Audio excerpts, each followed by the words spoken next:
Leaders are good in some situation. When the situation changes, they can't be good as they were because they don't change their leadership style. This is when the contingency theory of leadership comes into play.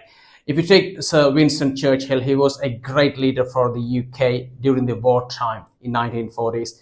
And after the war, he was re-elected for another term. Then that term was not a good one because he was not able to change his leadership for that peace time. Will Barack win the elections in Maldives? He could manage to win 2 terms election in the US, the big country with 50 states, but can he win the elections in this little tiny country, Maldives? The answer is no, because you need to change your leadership here. The elections, the leadership in US is different, much different than to Maldives.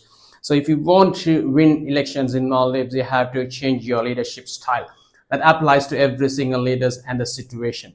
So there is no one way to lead. Leadership depends on leaders' characteristics, the followers' characteristics, and other factors of situation.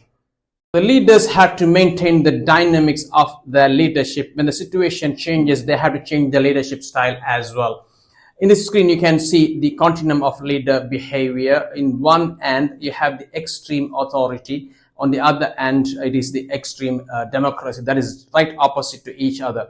Now, based on the situation, you have to compose the mixture of democracy and the authoritarian. Otherwise, you won't be able to manage your people. Sometimes it's 50-50, sometimes it's 75-25, sometimes it's 35-65. It depends on the situation. You have to have the flavor of democracy with the authority, or the flavor of authority with democracy.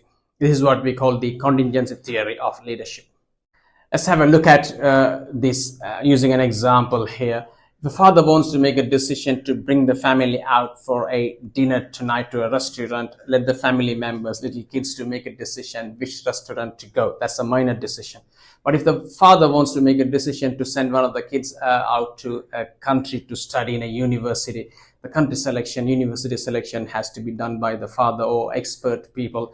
The kids, they don't have the capacity to choose the country or the university for them.